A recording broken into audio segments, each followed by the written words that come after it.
Hey there, passenger. Do me a favor and head over to Spotify right now and like and subscribe to Erase the Gray. That's an old band of mine and my buddy John from Erase the Gray. Well, we decided to release a new song. Well, kind of. It's our version of Nothing Compares to You, written by Prince and made famous by Sinead O'Connor. I'll play a little snippet for you, and then the show will go on. Thanks so much.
Hello, passengers, and welcome to the Midnight Train, America's second favorite podcast, where we bring the dark to light, where history never dies, and where listener discretion, well, it's always advised.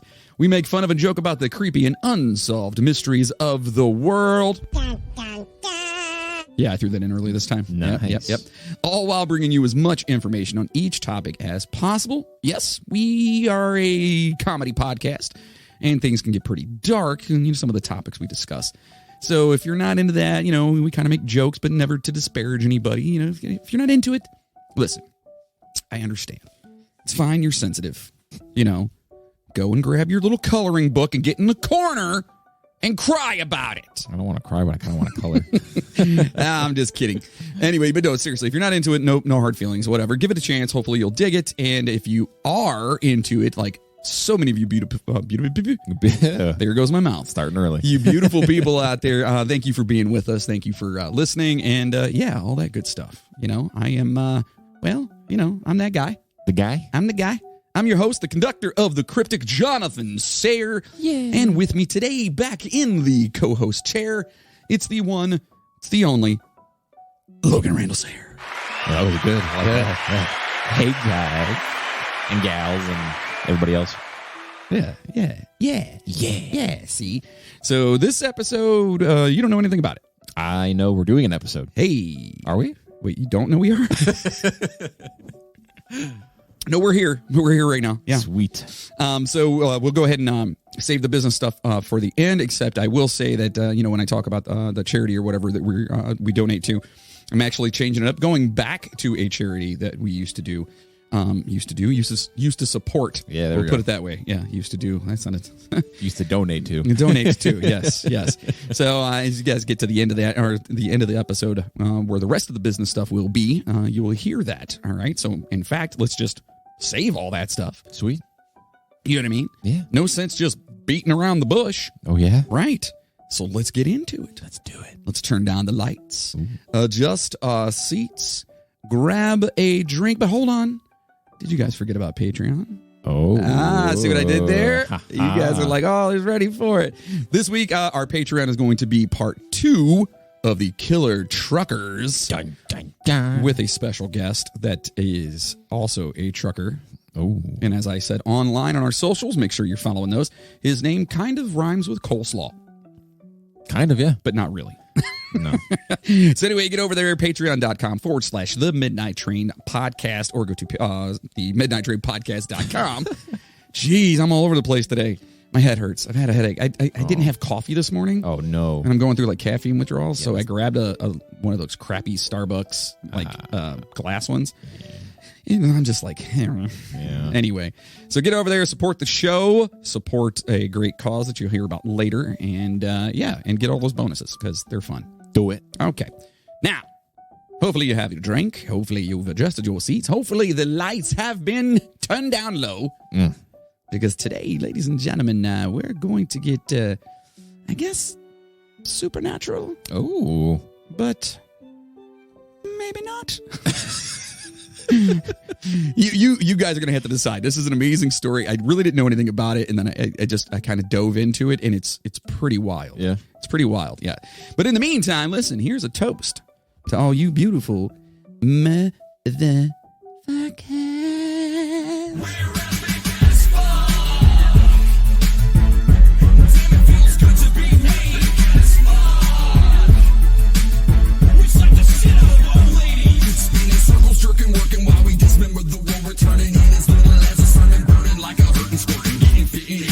So bad. Sounds good though. Sounds awesome. Hopefully you guys getting hyped up, taking a train into ghostly territory. Do you feel us moving towards right now? Like, I'm sorry, but where's the service car? Oh, that's what helped me. Taking a nap. Taking a nap, see? All right, so we are, we're talking about, and again, it's a strange little story. Ooh. And it's supernatural at its core. Gotcha. But, yeah, well, we might as well just... Is it though? Exactly. At the end of this, you're going to be like, but maybe. Okay. Yeah. So in 1888, an author named William Hubbell released his book titled The Great Amherst Mystery. Oh, ho, ho. Mm-hmm. At a bargain, it was only 25 cents at the time. Wow, that's kind of expensive. Yeah, it's only around $7.50 today. Oh, okay, never mind. So it's not horrible. Not terrible. Yeah, it's a quarter. Yeah. His price-to-sell book tells his personal experience of what some claim to be one of history's most widely witnessed poltergeist phenomena. Oh, snap. Yeah, like he legit was like, this happened. Okay. Right. So Hubbell allegedly observed these events and the family in their home from June through August of 1879. So way back in the day, see? Way back in the day. I don't even know. Did it talk like, maybe? I got to figure out. Maybe they had more of like an old English talk. I don't know. Okay. They smelled like really bad cologne, is that what you're saying? So Hubbell believed he was an authority on the, quote, elusive effects. Oh. You know, that stage performers like himself, yes, he was an actor, if you will, who could see through the bullshit. Fair enough. Yes, bullshit. Bullshita. Yes, so he basically claimed that this elusive effect is like people that, to trick their audience to think that, to make them believe that they were witnessing, actual magic tricks and stuff like that. Gotcha. Which to me is what makes a magician a magician. Right. Right? Yeah. If I can tell what you're doing, you're doing it wrong. Right.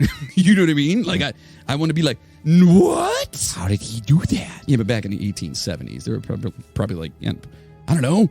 Look at his finger. It disappeared, I don't know. I'd be that guy in the back of the crowd going, he's a witch! Witch, burn her! So with a background in professional acting, he claimed he could call out fake and trick antics used in the widely reported Amherst haunting and expose the afflicted family as a bunch of fraudsters. Okay, so he was like, I don't believe them. Posh. It's bullshit. You can't bullshit a bullshit. Right. So he's like, I'm going to go and I'm going to call them out for the fraudsters that they are. Oh. Right? Okay. So now about his book that he wrote, the Great Amherst Mystery. And this is Amherst as in like not Amherst here. I believe it's in Nova Scotia. Oh, Nova Scotia. Yes. Do you know where that is? That is northeast of Maine.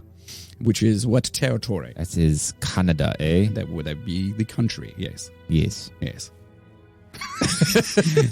I don't know. Yeah, honestly, I think, I'm pretty sure that's where it is. Pretty sure. I'm really I think it's a little island that's like right above Maine, but it's like right next to Canada. It's like just right there. A little.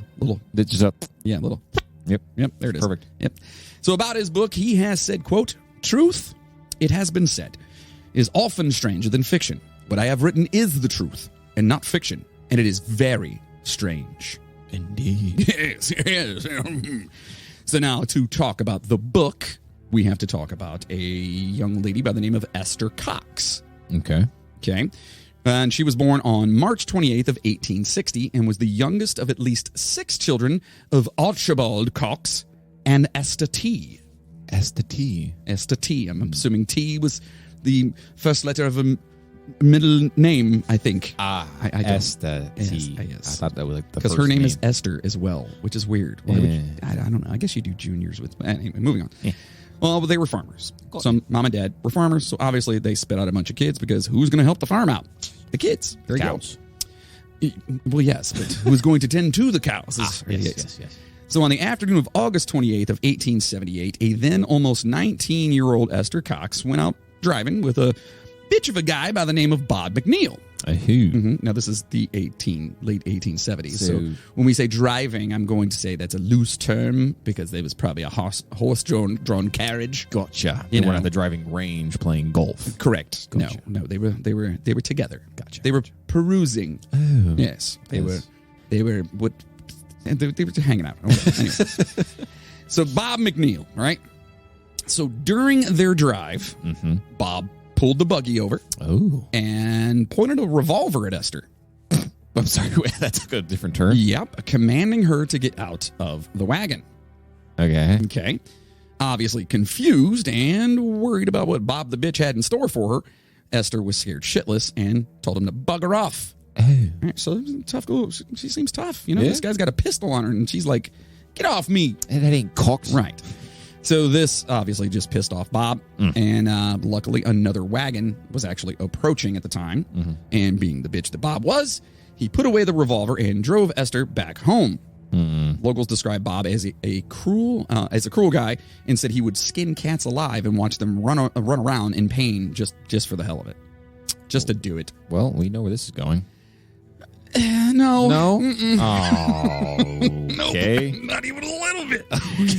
So, like a bitch, of course. Yes. He was said to have left Amherst shortly after this whole thing happened. Oh, okay. Okay, so, obviously, like a bitch, He fled. Right. So what the premise is, or not premise, but what everyone claims here is that, first of all, she was traumatized by this. Oh, for sure.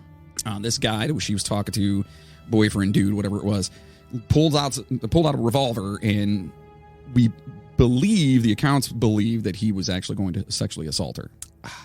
And so that's obviously pretty brutal. You know what I mean? Something that I would never wish on anybody, So less than a month after Bob's bitch move toward Esther here, strange things at the Circle K were afoot. Okay, weird shit started happening at the Teed Cottage in Amherst, Nova Scotia. Oh. Right.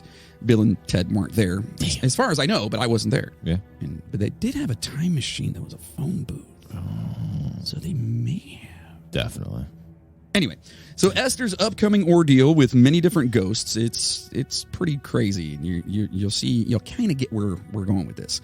Still, it is worth mentioning here before we get into all this that the main spirit that she was in contact with was very similar to Bob the Bitch, and would also become known as Bob. Oh, yeah, weird, right? Oh, Bob's your uncle. Bob's the uncle. But obviously, I'm jumping ahead here. I'm just kind of giving a little precursor as to it, and you'll find out like psychologically and stuff like that. Okay, so the author and cynic Walter Hubbell observed these strange events for 3 months, like we said earlier. Okay. Still, he could not debunk any of the shit he was seeing. Now, remember, he's the cynic. I've seen this before. This has to be bullshit, right? Yes. I don't believe a thing you're doing right now. Why are you floating? Get down. Where are the strings? Stop it. Your head did not turn around 100%. Stop it. Why are you puking pea soup? I'm not saying she's possessed, but anyway. So for 3 months, and he couldn't debunk anything. And everything that he was seeing, according to his book, he literally saw. Oh, shit. Okay.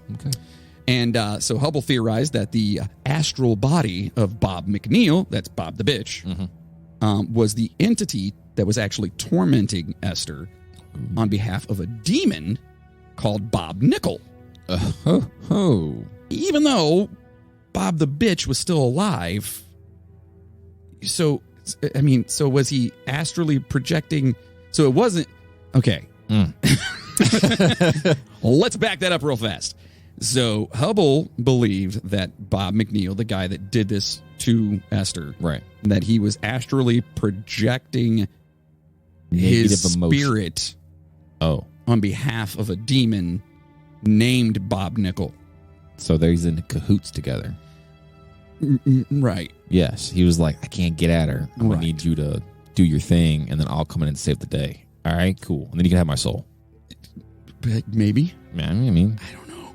So Hubble believed that the monster or demon itself here, it attached itself to Esther instead and was the most active spirit after the attack. Yeah.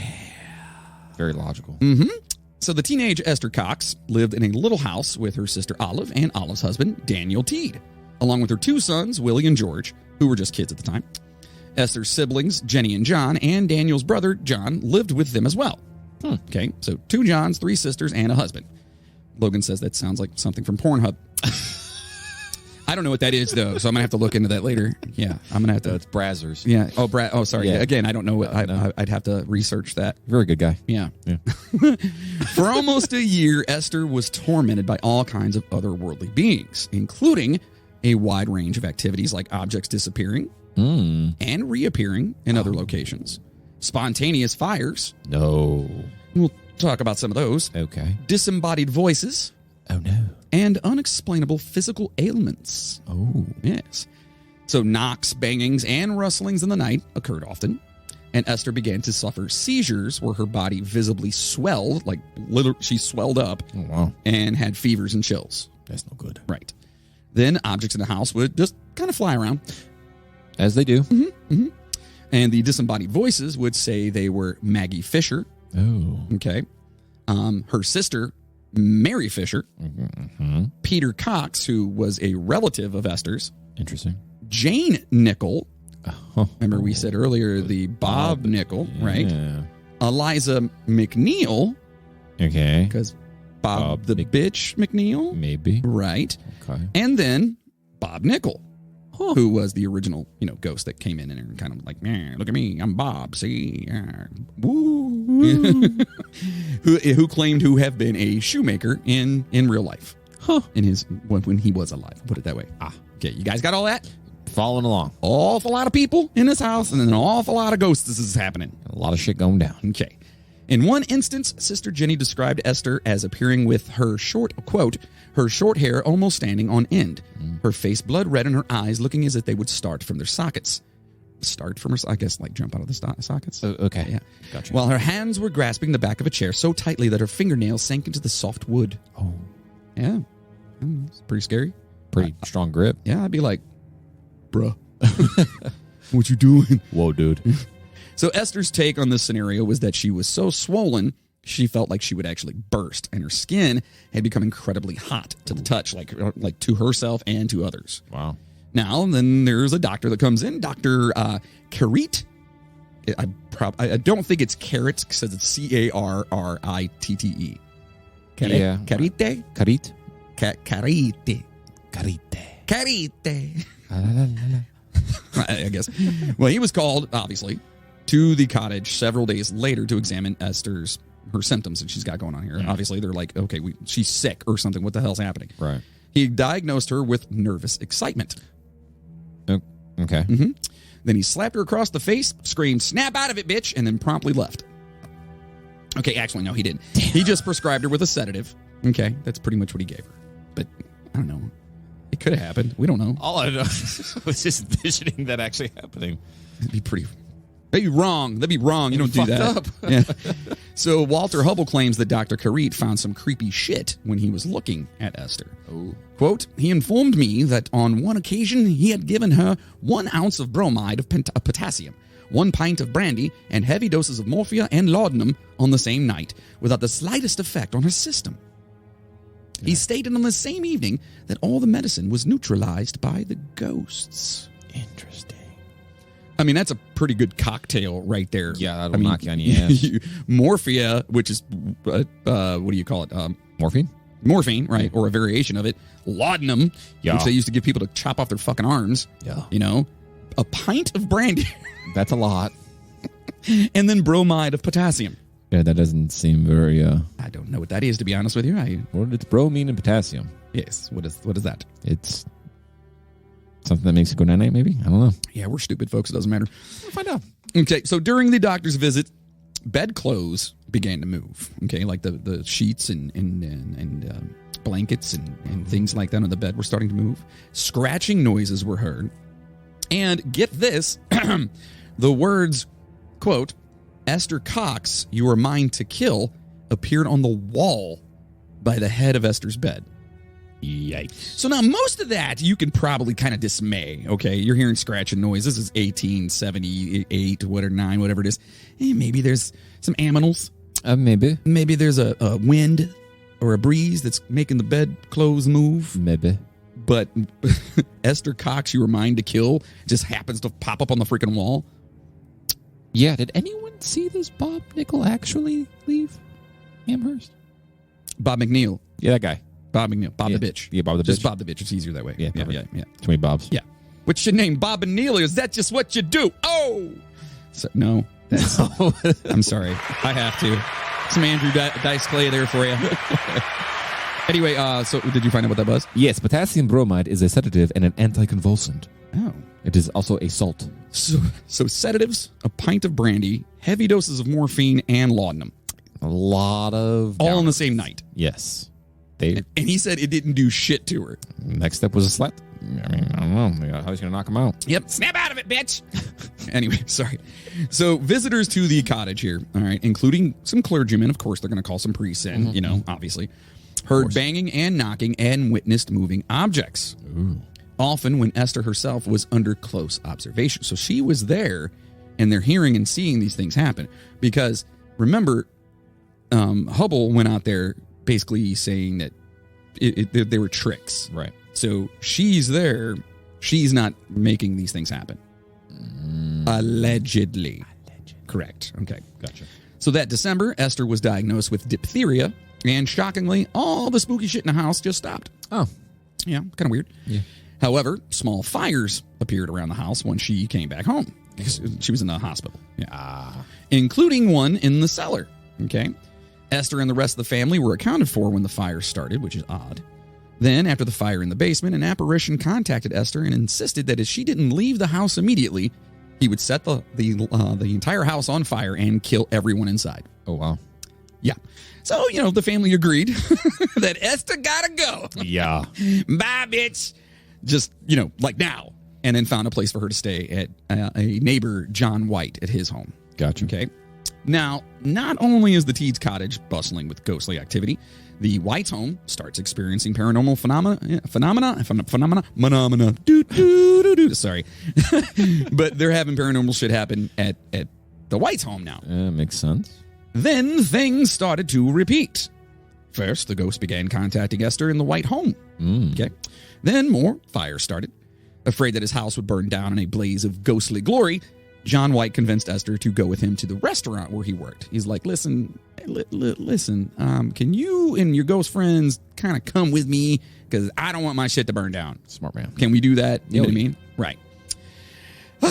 But instead, you know, her buddy, the ghost here, followed her to the diner. Okay, so went with her and showed off what he could do to the numerous guests and strangers. Nice. So he turned the grills on and the stoves and all that? It was more like card tricks and that one thing you do with your finger and your thumb to make it disappear. Oh, nice. Yeah, it was kind of like that, you know.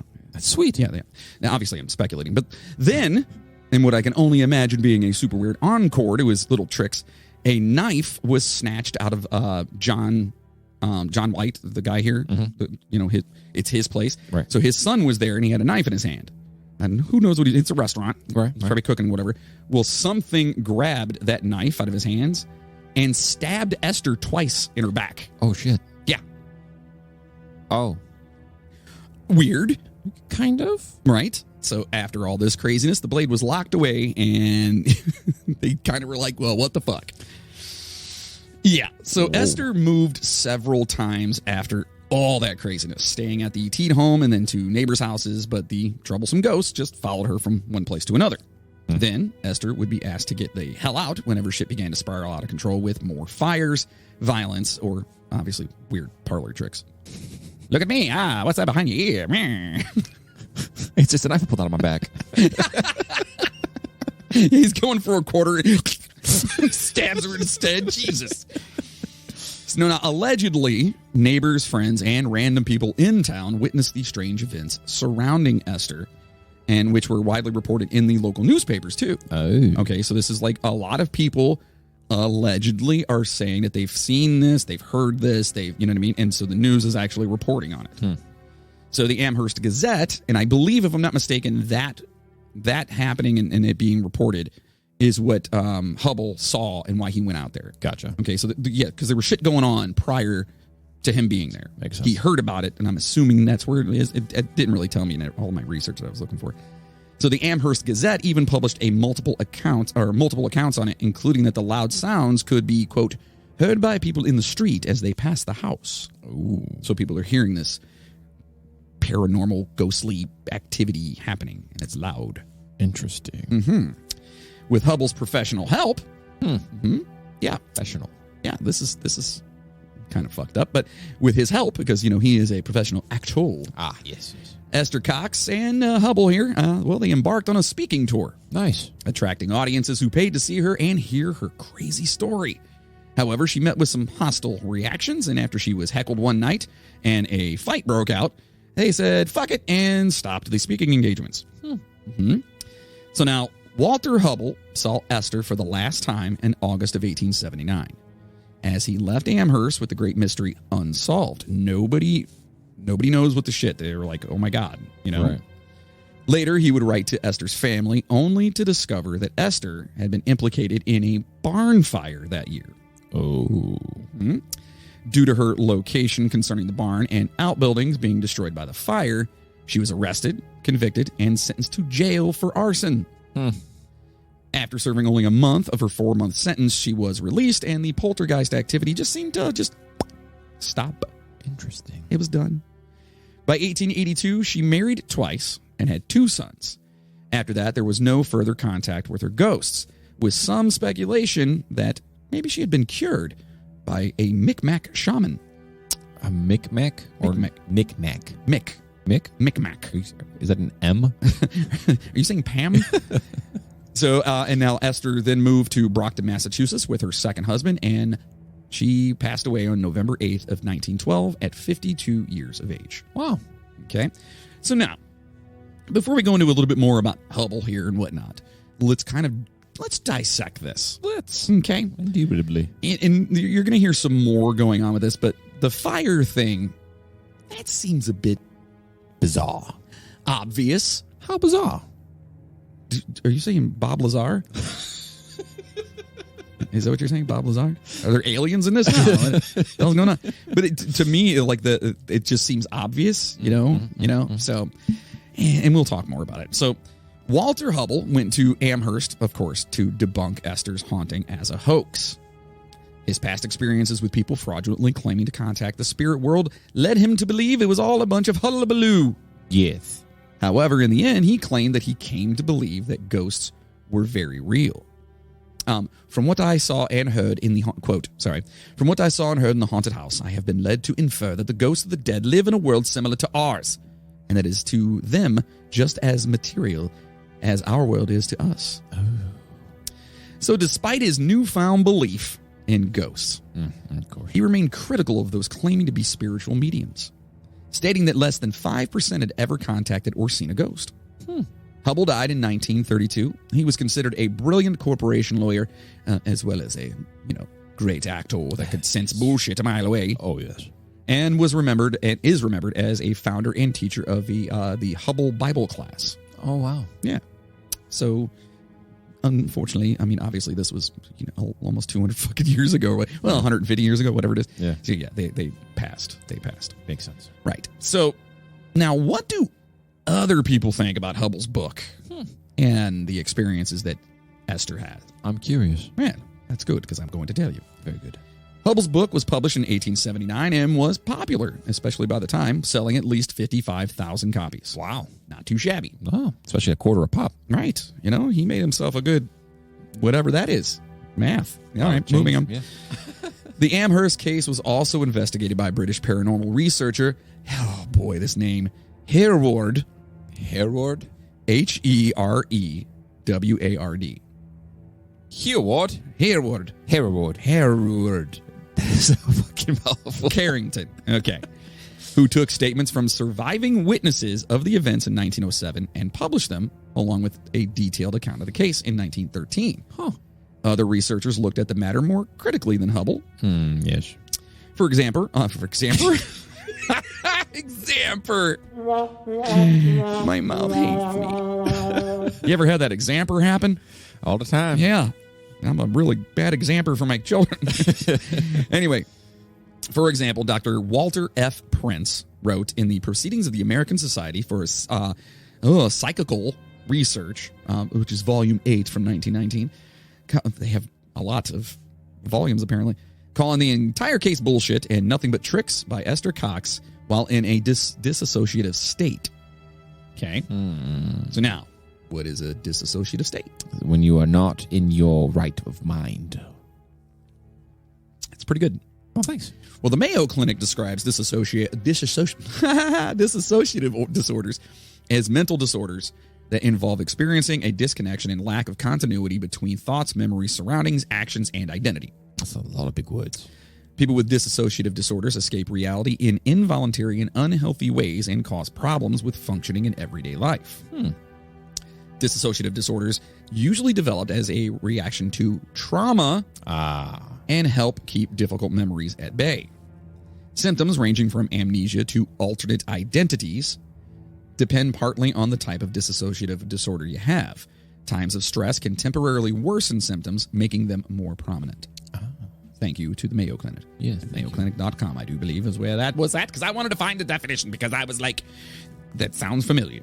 Yes. Which watched Glass this weekend. Oh, very nice. Yes. Pretty cool. Oh, yeah. Pretty cool. Pretty cool. Just the whole, dissociative. And Oh, yeah. Is that the one with Sam Jackson? I mean, well, so the first one was, and here's that derail. The first one was Unbreakable. Yeah, that's the one with Bruce Willis. Bruce Willis. Sam Jackson. And then the second one was Split. Ah, yes. And then the third one was like the culmination of all of it. So it's literally a comic book trilogy, but like set in real world shit. Yeah. It's awesome. I loved it. I thought it was great. I liked Unbreakable, whatever the hell the first one was. Yeah, Unbreakable. Yeah. I believe that's what it's called. I think so. Yeah. It's not Unbroken. No. 'Cause I'm broken when I'm... Nope. Moving on. Prince noted that Esther's male friend... Okay, so this is the guy that was basically saying it's bullshit. Right. He noted that Esther's male friend, who had attempted to rape her... Correct. Okay. Yes. Was named Bob McNeil. And the alleged poltergeist activities of Bob Nickel began just a week after his attempted bitch-ass assault. Correct. Egon Larson... Egon, amazing. That's amazing. A German science journalist and writer... summarized the evidence examined by Dr. Prince and commented. And he said, "Oh, he's dubbing." Oh. Oh! He says, quote, "All the evidence collected by Dr. Prince seems to indicate that Esther was more than just unstable, that she was a psychopath suffering from symptoms of a split personality, that she herself, or rather parts of her, played poltergeist. Furthermore, that most so-called eyewitnesses, their accounts were of little scientific value, and that there was only one beneficiary of the whole fraud, Walter Hubble. Ho, ho, ho. The most unreliable witness, naturally, is Hubble himself. For what use would his book have been if it had not told of amazing occurrences? There's no corroboration by others of the incidents he claims to have observed. Only his own sworn affidavit, reproduced on the cover of the 1988 edition, that he actually, quote, saw and heard the phenomenon as stated. Phenomenon. So, yeah, he's saying, I mean, if you think about it, Yeah. he's saying that no one else, no other witnesses ever said that they saw anything. Right. Okay? Right. But what about the newspapers and stuff? Yeah. You know? So, basically, they're saying that Hubble goes there and just creates the whole thing? just to sell books for 25 cents a pop. And makes the newspaper articles? ? Well, Larson also wrote that Hubble's first edition of his book claimed that his story had been fully corroborated by the residents of Amherst and from strangers from distant towns. The first edition said that. However, there was no evidence for this because no statement was ever verified by any witness mentioned by name. Hubble quoted from some newspapers, but upon investigation, these trace back to Hubble himself. He's a crook. Larson stated that Hubble had embellished facts to make his book sell more copies, and the book served as nothing more but to bolster his acting career. Larson also quoted a letter from Arthur Davison, who admitted that Hubble, quote, painted the facts up to make the book sell. Yeah, so the town of Amherst does celebrate this whole story each year with Esther Fest. No kidding. In October. Huh. Yeah. So this is going to be a shorter episode, obviously. We have the movies and stuff coming up, but yes. It's such a crazy story. Yeah. That I'd never heard of before. Negative. So, Esther Cox was a real person. Right. And she may have been, she probably did have like some sort of dissociative disorder, maybe from the trauma, whatever it was. I mean, the poor girl was almost raped by, somebody with a pistol. Right. So maybe it messed her up and she just started doing this whole thing. It's like if you go back and listen to, what was it? The Exorcism of, was it Emily Rose that we did? No, that's fake, isn't it? Was that the fake one or the real one? Yeah. It's one of the Exorcisms. We did one of them, yeah. We've done actually a couple of them. Anyway, if you go back, people would say that, that disassociation, right, that mental disorder makes them do things they wouldn't normally do or see things they wouldn't normally do or be able to move in ways that they normally don't move and stuff. So is that possible? Or did he go there, Hubble, go there with hearing this? Because remember, this stuff was happening before he went. Right. Did he go there and just go, I have an idea. I'm going to make this worse. Yeah, I'm gonna roll with this. I'm going to say it's real. And then get everybody into it, then make a book. And I'm going to be huge. I'm going to be famous. It's going to be awesome. See, that theory really holds a whole lot of weight, especially because he was dragging her to the streets to have a speaking fest. Yeah, took her on like tour engagements. Yes.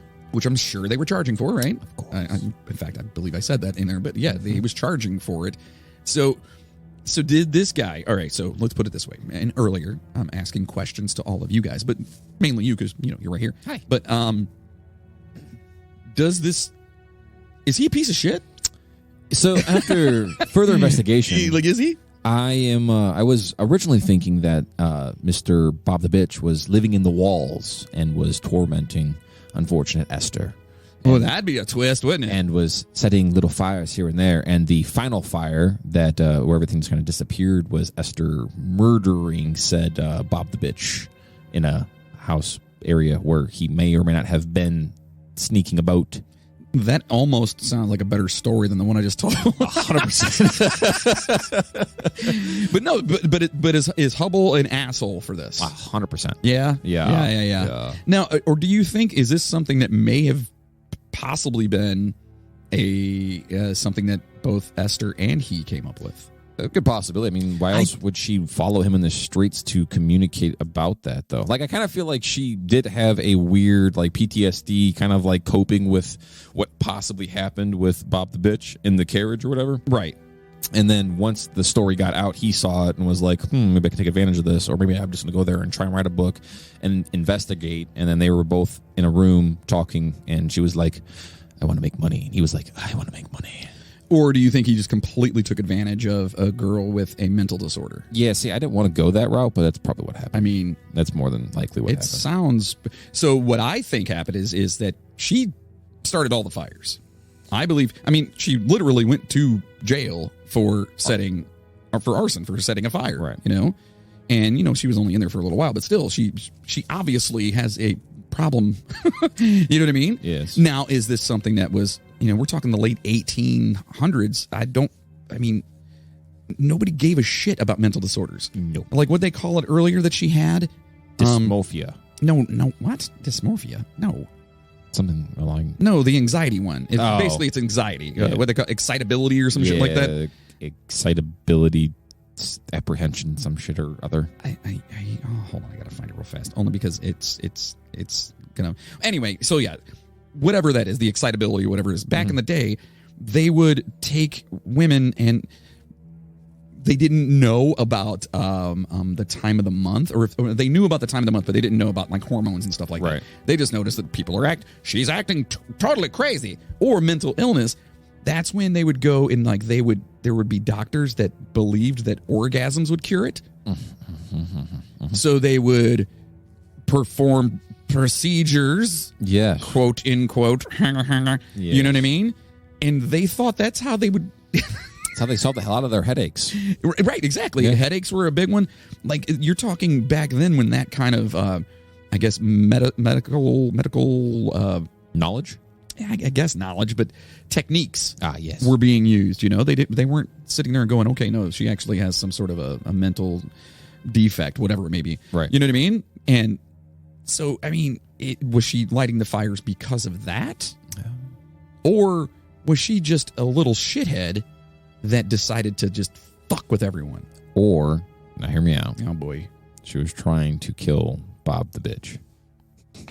The guy in the walls? Yes. The guy hiding in the walls saying, I'm going to kill you, I'm going to kill you, I'm going to kill you. So she got him first.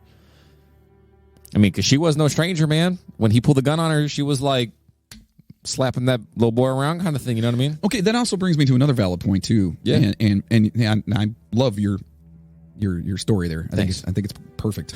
Seriously, I kind of want to write a movie about that ending. But that also leads me to how traumatized was she if she basically told the dude to like fuck off? Right. You know what I mean? Yeah. And it's not, and I'm not negating what happened because I can only imagine how seriously that horrendous that would be. Yeah. Or how invested she was possibly in him, kind of thing. You know what I mean? That's another true. She may have been madly in love with the guy, and then all of a sudden he did. But if he was madly in love, she was madly in love with him. Why, he wouldn't need a gun. You know? True that. Maybe he didn't think she was in love with him. I mean, maybe she was. I mean, the fucking dickhead skinned cats for a fucking living. So. Yeah. I mean, I don't think it was like a super serious relationship. Yeah, maybe not. But I'm just saying, as far as like her ability to be like, nah, dude. Yeah. And then it didn't happen. Right. So yeah, he pulled a gun on her, and something was going to happen, but it did get stopped. And then he drove her home. Right. That must have been a really awkward. Right. You know what I mean? Like he took her home. Carriage ride. Was like, you know what? I was just kidding. I just wanted to show you my new gun. Yeah. It's a squirt gun. Look at the squirt. You see what I'm saying though? Like, so is it possible that maybe she was just kind of she was 19. Yeah. I'm saying she probably had some sort of she had some mental. Yeah. That's probably more illness. The likely. Yeah. So, I mean, that's that. I mean, but I do somehow wish that Bob the bitch was in the walls. You're welcome. I do kind of wish that happened.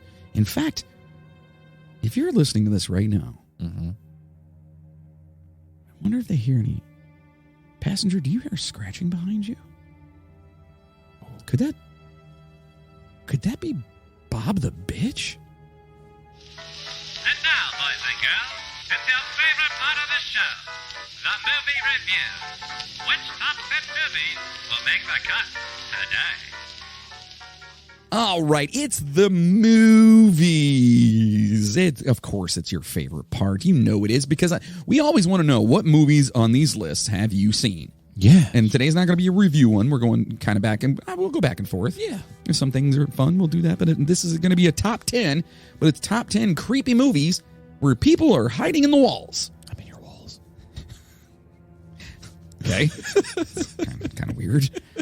So anyway, I want to know what movies you guys have seen and which ones. I mean, obviously, which ones you've seen. I'm going to say you've seen 2 on this list. Fair enough. Yeah. Okay. So the first 3. one, 3. All right. You looked at the list, didn't you? No. Number 10 is from 2016. This is Within. A young family moves into a new home, only to discover that someone is hiding in the walls. As they try to uncover the truth, they begin to unravel dark secrets about the previous owners of the home. This movie freshens up this trope by blending it with a mystery thriller storyline. The movie's plot is full of twists and turns, and the director does an excellent job of building suspense and tension throughout. Overall, Within is a solid horror movie that will keep you guessing until the very end. That's a really good synapse. Yeah, doesn't sound bad. Watched Brightburn. Yeah. Fucked up. Oh, really?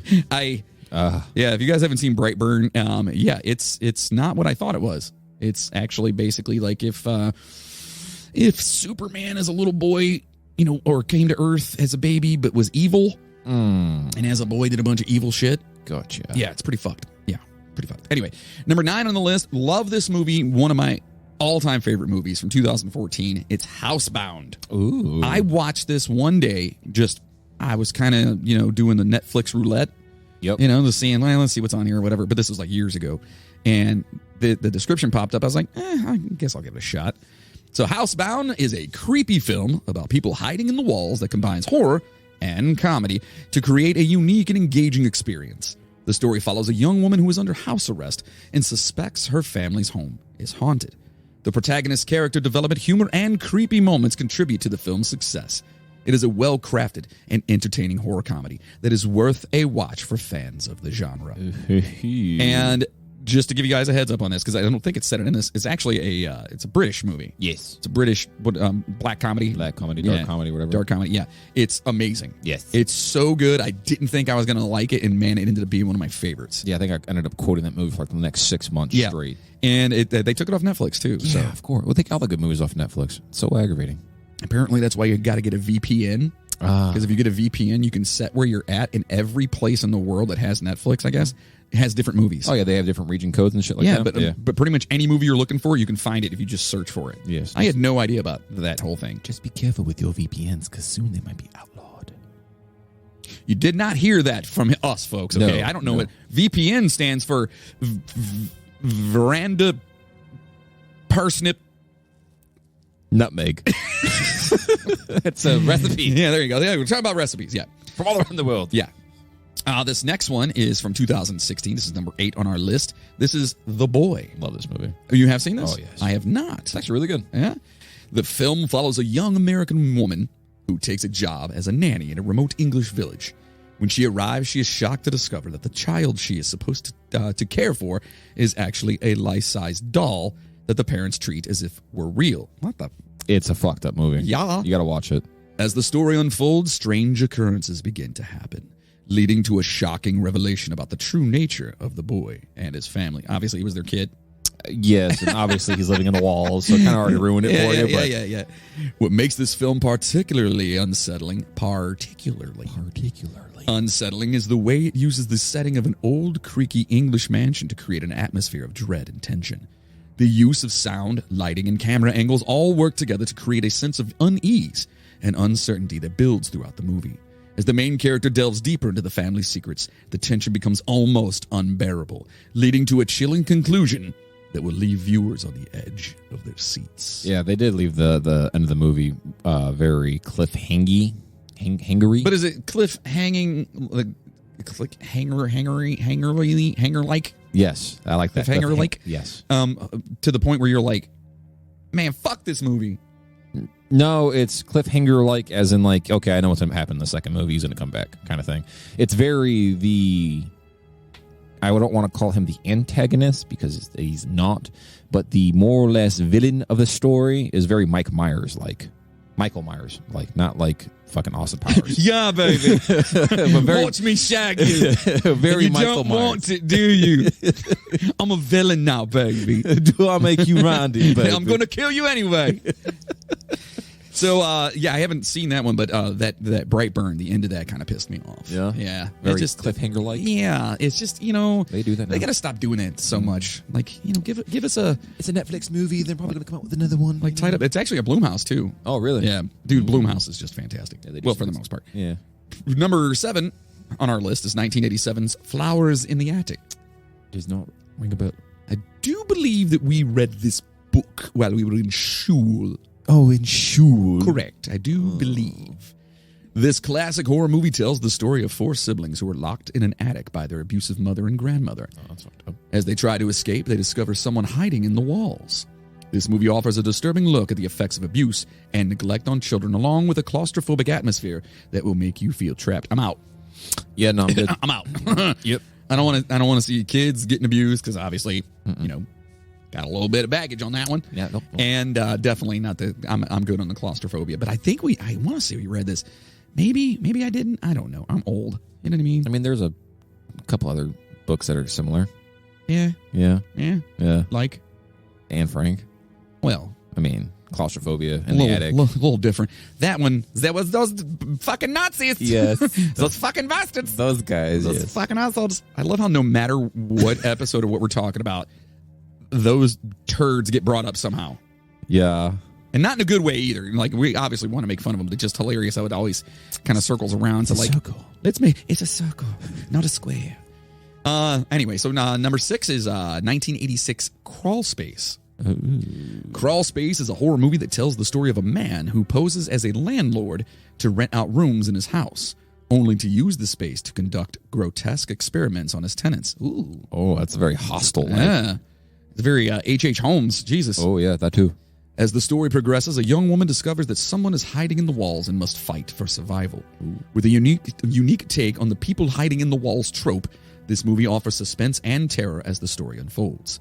The director skillfully creates a claustrophobic atmosphere that will make you feel trapped. Damn it!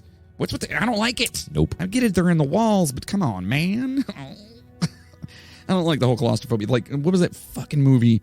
The Ryan Reynolds one where he was in a coffin and they buried him. Oh God, it was like It was called Buried, I think. It maybe what the fuck it was. It's what he was trapped in. Is I think was what it was called. Not the fucking not the case. It was Yeah, it doesn't matter. Anyway, you know the movie. Yes, that movie fucked me up. Yeah, dude, I was seriously like watching it, like having anxiety watching that thing. Yeah, don't like it. This next one, number 5, is 2012's The House at the End of the Street. Oh, you were right. It was buried. Is it buried? Yes. Up. So smart. Not because it was Ryan Reynolds. What are you trying to say? So let's see. In the house at the end of the street, a teenage girl moves to a new town and befriends a boy living in the house next door. As she learns about more about his family's tragic past, she discovers that someone is hiding in the walls of their home. This movie offers an interesting take on the people hiding in the walls trope by blending it with a mystery thriller storyline. I feel like every one that they've talked about is like the same explanation. Yeah, pretty much. Copy and paste. Okay, Elizabeth Shue's in it, so that's kind of cool. It's Shue. No, it's Skoo. Her last name is Skoo.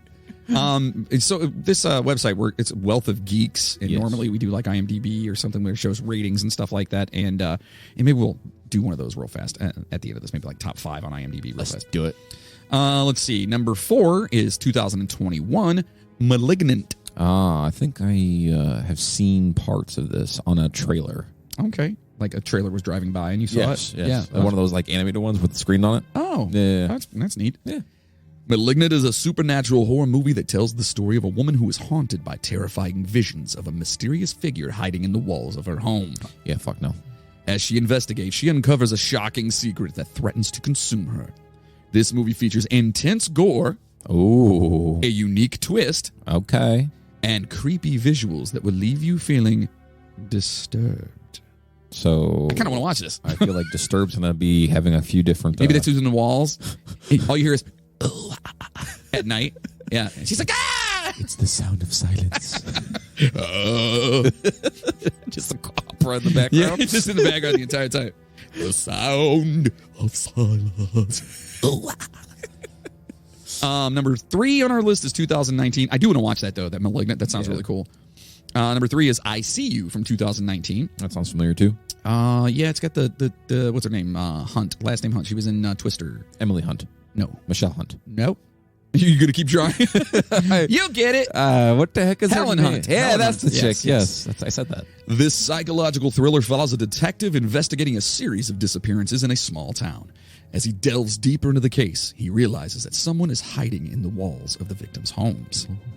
This movie offers a fresh take on the people hiding in the walls trope by blending it with a tense and unpredictable storyline. Anyways, I like Twister. One of my favorites. It is a good one. It's It is a good one. Definitely one of my favorites.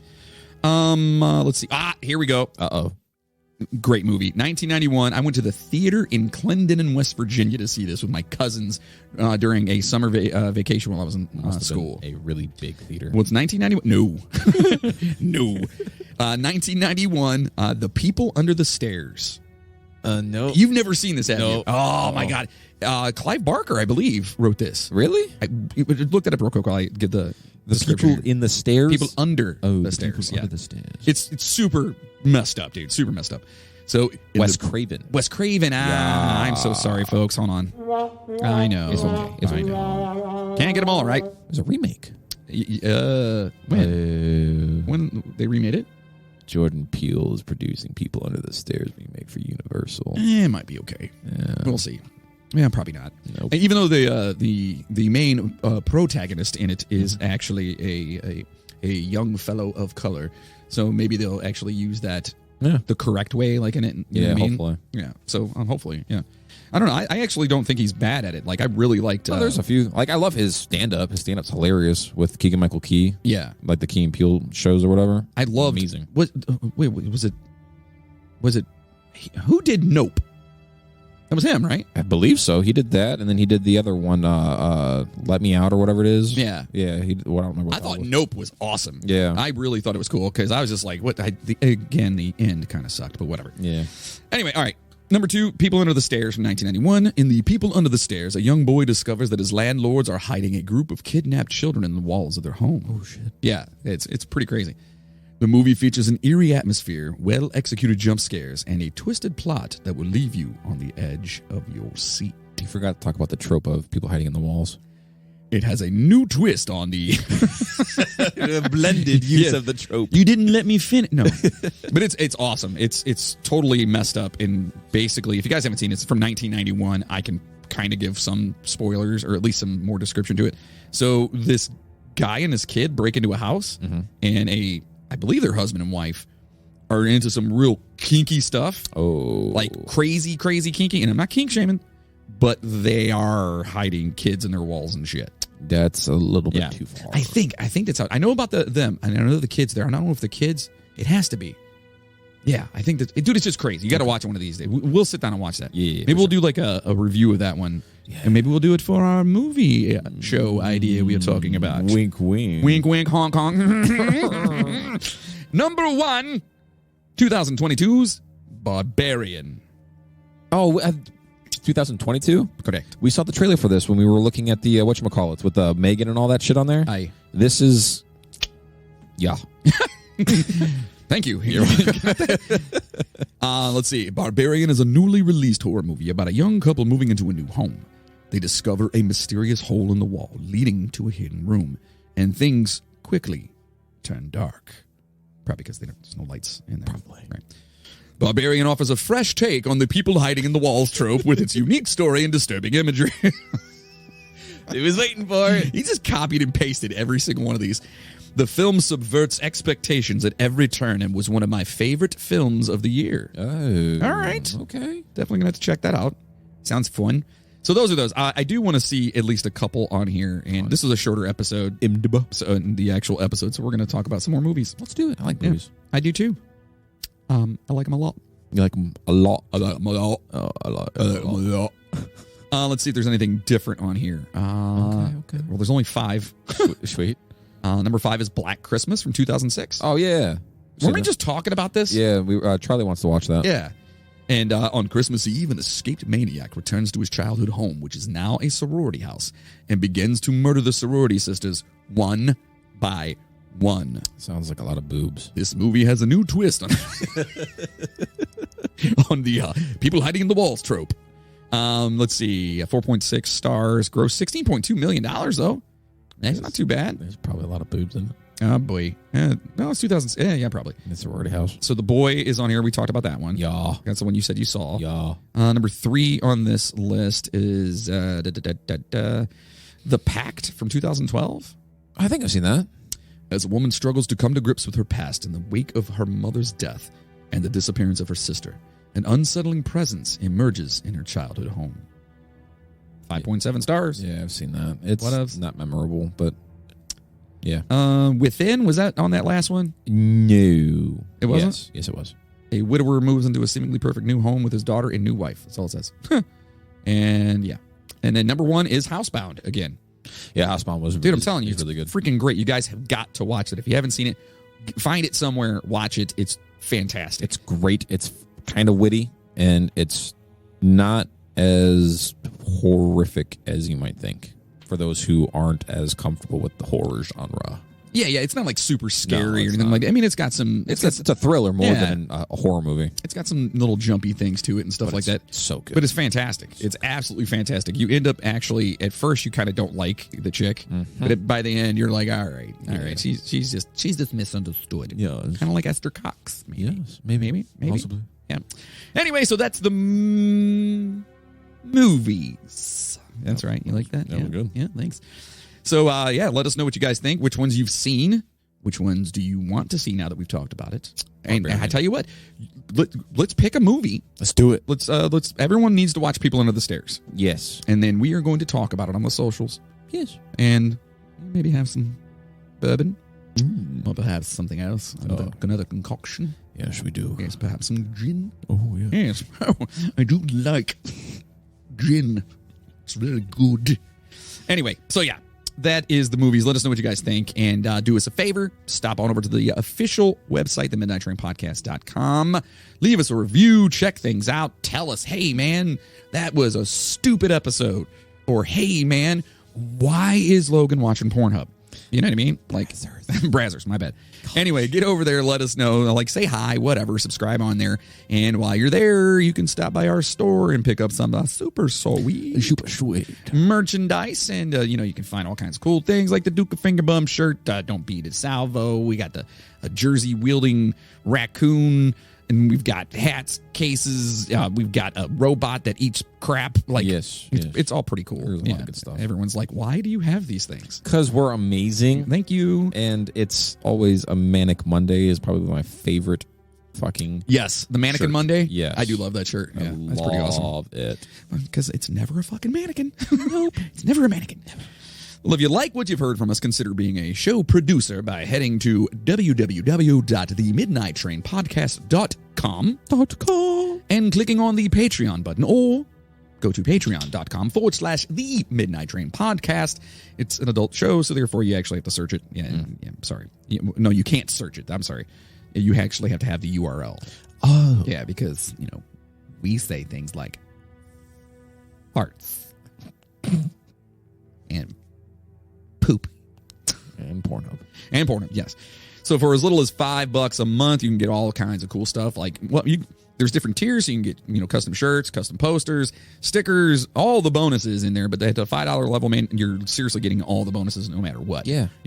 Listen, if you don't do it, that means it's less movies I get to watch, mate. That's what it comes down to. And I cannot be an uneducated movie file. Cinephile. No, a movie file. So you're filing movies now? Exactly. Locking Locking them away in my brain. So anyway, listen, if you like what you hear, get on over there. Help us produce this sumbitch. And sign up for Patreon. You know what I mean? Just do it. Because it's kind of cool. But listen, most importantly, even if you can't do that, or if you're just like, whatever, just share the show with people. Let people know, hey, these guys are, they're quasi-entertaining. Quasi-entertaining. Yes. Pseudo, if you will. Oh. Yes, they are pseudo-intellectuals. I think so. That means not very smart. So anyway, let everyone know, because word of mouth is how we will get more passengers on this beautiful train and continue to bring you weekly episodes, bi-weekly episodes, whatever the case may be. Sorry, folks, it's been a little crazy around here. Just saying. Just a little bit. You guys have no idea. Literally, you have no idea what the hell I've been dealing with in the past week. Dude, it's almost like Independence Day. He's been fighting aliens. He's dealing with crazy people. Well, I am. That's a constant. Yes. I don't know about the aliens, but definitely that. So now listen, when you do sign up for Patreon, you're also going to be giving to a good cause. Oh, what cause? Well, we believe in focusing on mental health, and we talk about it all the time. And for those of us with issues to be able to find the right help. So we're back to supporting a fantastic organization, the National Alliance on Mental Health. Nice. Or mental illness, excuse me. That's NAMI, N-A-M-I. Now, they work to educate, support, advocate, listen, and lead to improving the lives of people with mental illness and their loved ones. Awesome. We'll donate 20% of our merchandise sales and Patreon subscriptions to this extraordinary institution each month. To support the show, get all the bonuses, and help a great cause, become a first-class passenger over there at Patreon. And for more information, to get help or to donate personally, go to NAMI. That's NAMI.org. Nice. Yeah, I'm happy to be doing that again. Oh, for sure. Don't forget to follow us on Twitter, on Instagram, on TikTok, on the Tube of the Youth. Oh, yes. And also, if you listen on Spotify, make sure to rate us, because you can do that there and over at Apple Podcasts. In fact, if I'm not mistaken, you might be able to do it everywhere, like Google. Oh, yes. I believe. Oh, yes. Amazon. Yes. I do believe. I definitely believe. There's so many like Pretty players sure out there. we're on IMDb. We're on what? So I'm pretty sure on IMDb. That'd be amazing. So now listen, we cannot thank you guys enough for all your love and your support. You guys really are quite amazing, and we want to thank you for being with us and going on this ride, but none more than those beautiful, sexy, so intelligent, just cream of the crop passengers, you first-class passengers, you, what some would even call poopers. And I would like to say a big thank you to Chris Connors, Amanda C., Micah Purdue, Dale Wells, George De Jesus, Megan McTerry, Amanda Denz, Chris Lucas, Joseph Aramo, Nathan Diekman, Caitlin McKinney, Maggie Brothers, Miles Campbell, Brian Gunsman, Pumpkin Escobar, Mac Doherty, Janet Sherrill, Chad Frent. In my head, I'm thinking, wow, I'm doing this pretty good. And that's what happens. I get in my own head, dude, every time. Every time I get in my own head and I fuck it up. Sorry, Chad. I know your last name. It's Flint. Oh, yes. Yes. He's our buddy. Yes. Chris McLeod, Justin Kowalczyk, Christina Skelton from the Sister Skelton podcast, because somebody's not a Patreon anymore. So sad. Damn it, Jessica. Damn. Anyway, to Maria Gibbs, to Chainsaw. What the fuck? Mm-hmm. Courtney Batchelor, Katie Brabenik, and of course, our boy, Mr. Well, he just celebrated a birthday recently, so happy birthday to you, my good friend. That would be Mr. William Birch. Oh, good for you, and happy birthday, you beautiful son of a bitch.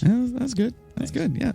So listen, if you want your name to be mentioned on the show and for us to probably screw it up every time, or at least me screw it up every time, but mostly for us to be forever grateful, get all those bonuses, help out with a great cause. Mental illness is a huge,